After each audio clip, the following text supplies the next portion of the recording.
தன்னுடைய மாருதிசன் காரை நிறுத்திவிட்டு வீட்டுக்குள் நுழைந்த உமா, அப்பா சேசனும் அம்மா கமலாவும் கடுமையான முகத்துடன் அவளை பார்ப்பதை உணர்ந்தாள். அந்த குரோதமான பார்வையை சிறிதும் சட்டை செய்யாமல் ஹாலை கடந்து மாடிப்படிகளை ஏற முற்பட்ட போது அம்மா கமலாவின் உரத்த குரல் அவளை தடுத்து நிறுத்தியது. உமா, நில்லு! ஒரு வினாடி தயங்கினாலும் பின் லட்சியம் செய்யாமல் தொடர்ந்து படிகளில் ஏறலானாள். என்னடி, நில்லுனா நிற்க மாட்டியா நீ? உமா அலுப்புடன் நின்று அங்கிருந்தே அம்மாவை பார்த்து என்ன என்றாள். நீ உன் முடிவை மாற்றிக்க போறியா இல்லையா?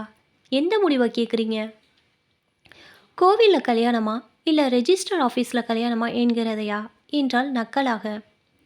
கமலாவின் முகம் சிவந்தது. சி, இப்படி பேச வெக்கமா இல்லை?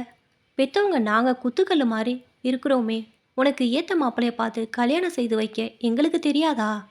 ஏதோ ஊர் பேர் தெரியாத உதவாக்கரையை நீயா தேடிக்கொண்டு என்ன சொன்னாலும் கேட்காமல் அவனையே தான் கட்டுவேன்னு அடம் பிடிக்கிற என்று கூச்சல் போட்டாள். அம்மா கத்தியதை சட்டை செய்யாமல் நின்ற இடத்திலிருந்தே பேசினாள்.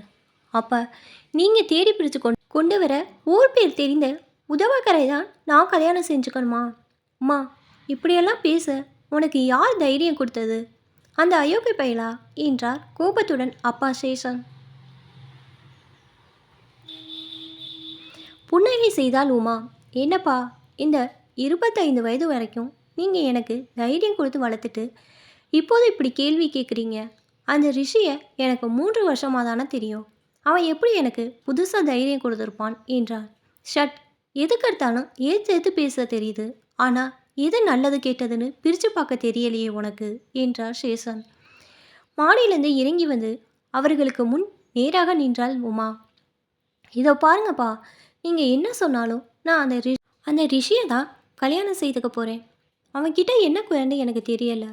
அவன் நம்ம அளவு பணக்காரன் இல்லை, நம்ம ஜாதி இல்லை என்கிறத தவிர வேறு குத்தமும் இவங்களால் கண்டுபிடிக்க முடியலை. அவங்க வீட்டில் எங்கள் காதலுக்கு எதிர்ப்பு இல்லை. நானும் உங்ககிட்ட என் காதலை பற்றி சொல்லி ரிஷியை கூட்டிகிட்டு வந்து பேச வச்சு எல்லாத்தையும் சொல்லியும் கூட நீங்கள் திரும்ப திரும்ப ஒரு புள்ளியில் நிற்கிறீங்க. உங்கள் சம்மதம் வேணுங்கிறது தான் என் ஆசை.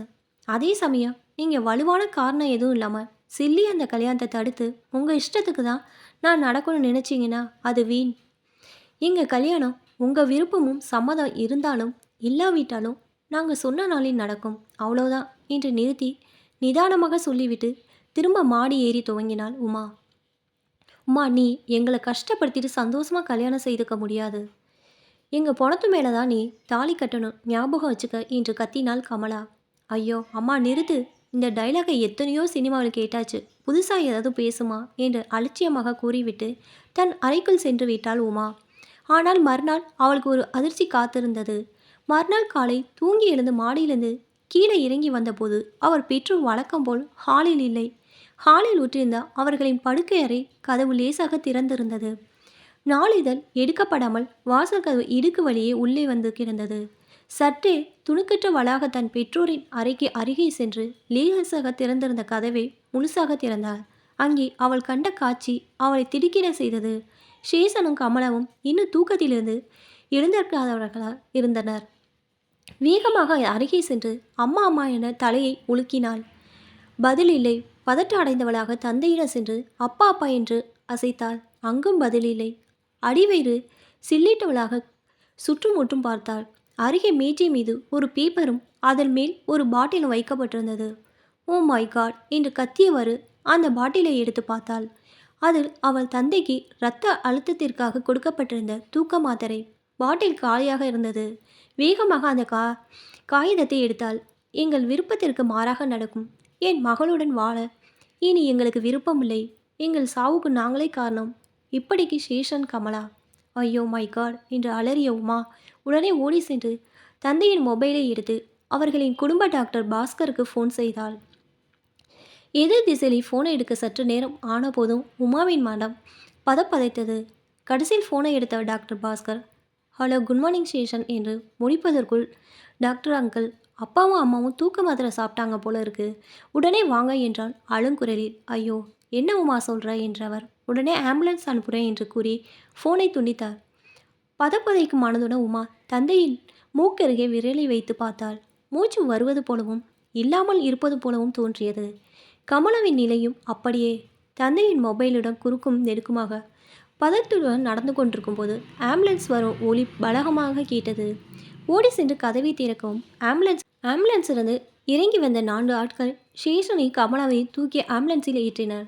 உமாவும் ஏறியவுடன் ஆம்புலன்ஸ் மருத்துவமனையின் எமர்ஜென்சி வார்டை நோக்கி பறந்தது.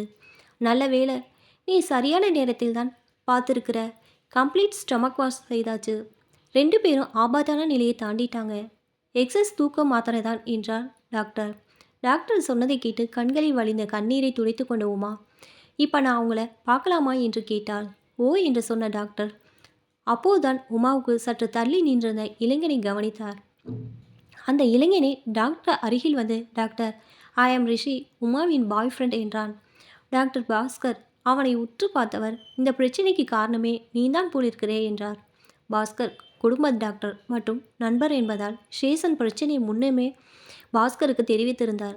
உமா ரிஷியை பற்றி டாக்டரை கூறிவிட்டு அம்மா அப்பாவை பார்க்க ஐசியூவில் நுழைந்தாள். டாக்டர் ரிஷியிடம், உன் முகம் தெரிந்த முகமாக இருக்கிறதே என்றார். அம்மா இங்கே தான் நர்ஸாக இருக்கிறாங்க, தேவகியின் பேர் என்றான். ஓ, நீ தேவகி பையனா? ஐடியில் வேலை செய்கிறதா சொன்னது அது நான் தான் சார். பாஸ்கர் ஒரு வினாடி யோசித்தவர் பின் ஏதோ நினைத்து கொண்டவர் போல், என்னோட உள்ளவா என்று தன் அறைக்கு அழைத்து சென்றார். ஐசியூவில் கண் விழித்து படுத்திருந்த சேஷனும் கமலாவும் உமா கண்களில் கண்ணீருடன் உள்ளே போனதும் குரோதமாக பார்த்தார். எதற்காக எங்களை காப்பாத்தின? உன் முகத்தை பார்க்கவே எங்களுக்கு வெறுப்பாக இருக்கு என்றார் கமலா. உமா என்ன பதில் சொல்வது என்று தெரியாமல் திகைத்து நின்றாள். பின், சரிம்மா, நான் ரிஷியை கல்யாணம் செய்துக்கல, நீங்கள் உசுரோடு இருந்தால் போதும் என்றாள். கமலாவும் சேஷனும் பரிமாறிக்கொண்ட பார்வையில் வெற்றி தெரிந்தது.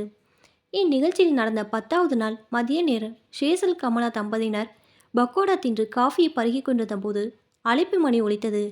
கதவை திறந்த சேஷனிடம் குரியர் பையன் ஒரு கவரை கொடுத்து கையெழுத்து வாங்கி சென்றான்.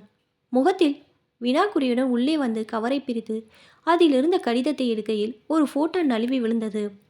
கமலா அதை குனிந்து எடுத்தாள். அதில் மனக்கோலத்தில் ரிஷியும் உமாவும் அவர்கள் அருகில். புன்னகையுடன் டாக்டர் பாஸ்கர் நின்றிருந்தார். அடி பாவி என்று உரத்த குரல் கூவிய கமலா, என்னங்க இது அக்கிரமம், அந்த கடிதாசில என்ன எழுதியிருக்குன்னு சீக்கிரம் படிங்க என்று கத்தினாள். அன்பே இல்லாத அப்பா அம்மாவுக்கு நீங்கள் பாஸ்கர் டாக்டரிடம் ஐடியா கேட்டு சும்மா எக்ஸ்ட்ராவாக ஒரு தூக்க மாத்திரை சாப்பிட்டு என்னை பயமுறுத்தியது நீங்கள் மருத்துவமனையில் இருந்தபோதே நான் யூகித்து விட்டேன்.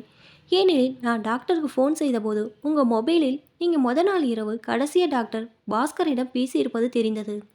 அப்போது எனக்கு இதில் ஏதோ ஒரு சூது இருப்பதாக தோன்றியது. உங்களுக்கு நினைவு திரும்பிய பின் பாஸ்கர் அங்களை பார்த்து உண்மையை தெரிந்து கொள்ள சென்ற எனக்கு வேறொரு அதிர்ச்சி காத்திருந்தது. ரிஷியின் அம்மா தேவகி பாஸ்கர் அங்கிள் ஆஸ்பத்திரியில் பல வருடங்களாக நர்ஸாக வேலை செய்பவர். அதனால் சும்மா ஒரு எக்ஸ்ட்ரா மாத்திரையை போட்டுக்கொண்டு உயிர் ஊசலாடுவது போல் நடிப்பது குறித்து நீங்கள் டாக்டரிடம் ஐடியா கேட்ட விஷயத்தை என்னிடமும் ரிஷியிடம் சொல்லிவிட்டார். உங்கள் பிடிவாதம் சரியில்லை. நீங்கள் ரிஷியை நிராகரிப்பதில் எந்த அர்த்தமும் இல்லை என்பதை உணர்ந்த டாக்டரும் இந்த தற்கொலை நாடகத்திற்கு உடந்தையாக இருந்ததற்கு பிராச்சித்தமாக எங்கள் கல்யாணத்தை அவரை நடத்தி வைத்து விட்டார். நாம் ஒன்று நினைக்க தெய்வம் ஒன்று நினைக்கும் என்பது எல்லோருக்கும் தெரியும். நீங்கள் எங்கள் காதலுக்கு மரியாதை தர கற்றுக்கொண்டிருக்க வேண்டும். உங்கள் பிடிவாதமும் வரட்டு கௌரவம் உங்கள் மகளின் ஆசையை விடவும் உங்களுக்கு உயர்வாக இருந்தது. அதற்காக என்னை கேவலமான முறையில் பயமுறுத்தவும் துணிந்தீர்கள். இப்போவும் எங்களுக்கு உங்கள் மீது கோபமில்லை, வருத்தம்தான். உங்கள் மனம் மாறும் நாளில் எங்கள் வீட்டின் கதவுகள் என்றும் உங்களுக்காக திறந்திருக்கும். உங்கள் மகள் உமா. கடிதத்தை படித்து முடித்த இருவரும் பேச்சற்று சிலையாக நின்றனர். இப்போ தான் என்னோட சேனல் ஃபஸ்ட் டைம் பார்க்குறீங்கன்னா சப்ஸ்கிரைப் பண்ணிக்கோங்க. பக்கத்தில் இருக்க பெல் ஐக்கனை ப்ரெஸ் பண்ணிக்கோங்க. அப்போ தான் நான் ஒவ்வொரு தடவை வீடியோ போடும் போதும் உங்களுக்கு நோட்டிஃபிகேஷனில் வரும். தேங்க்ஸ் ஃபார் வாட்சிங்.